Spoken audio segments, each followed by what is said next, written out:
some sort of prank video, huh? This is awful.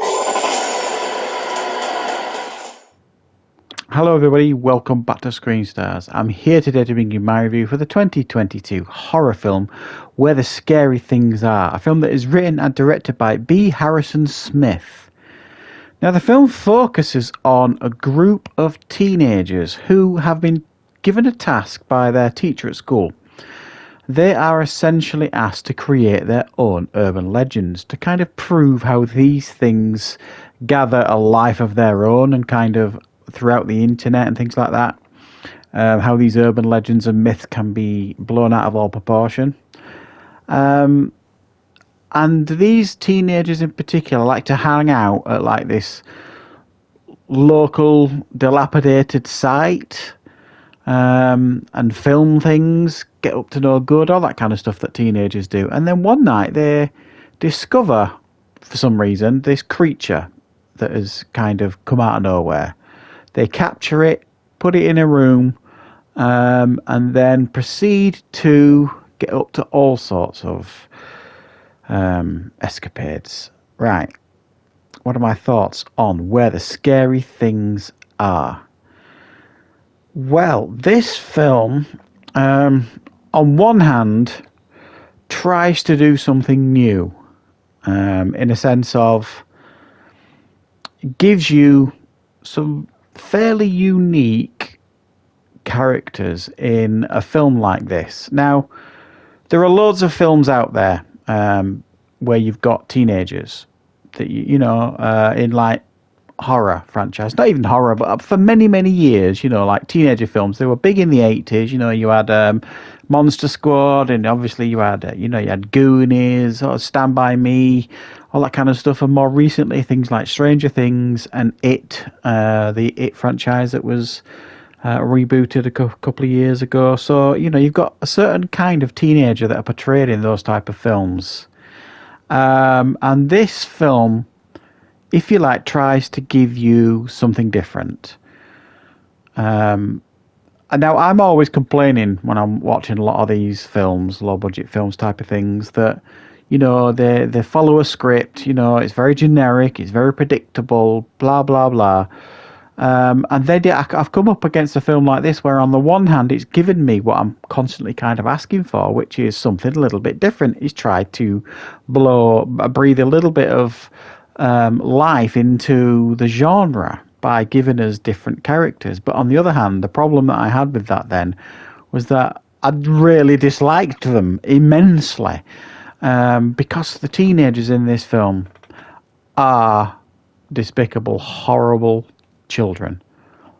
And I don't want to spoil the film by saying why they're despicable and horrible.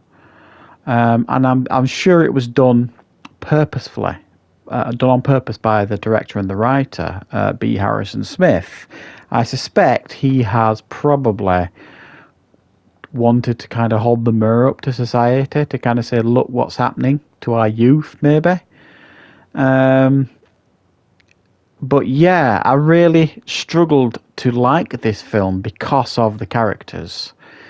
They were horrible teenagers in every sense of the word. But despite all that, it's a fairly simple plot. These teenagers find this monster, kind of tie it up, hold it prisoner almost, and film it for their own enjoyment, so that they can kind of, get hits on social media and like pass this urban legend course at school, all that kind of stuff. And that's bad enough.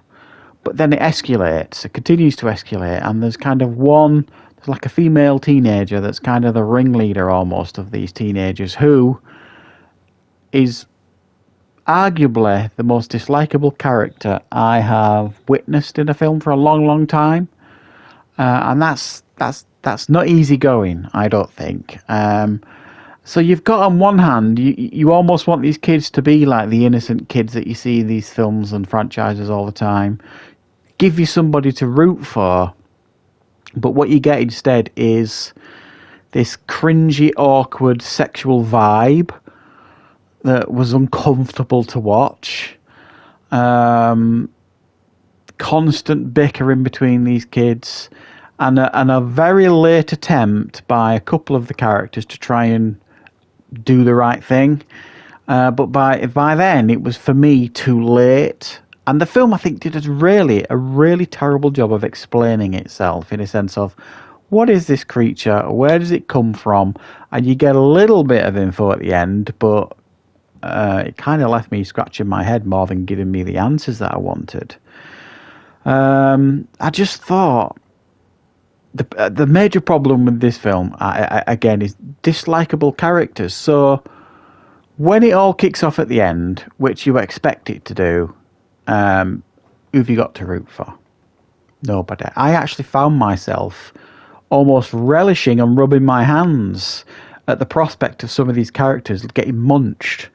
And that, I think, is an indication that the filmmaker went too far. They were past the point of redemption in my eyes, so I didn't really care what happened to them. So I think he almost went to the point of no return here, so we were left for nobody or nothing to root for by the end of the film. But it's certainly an interesting idea, an interesting concept. There's an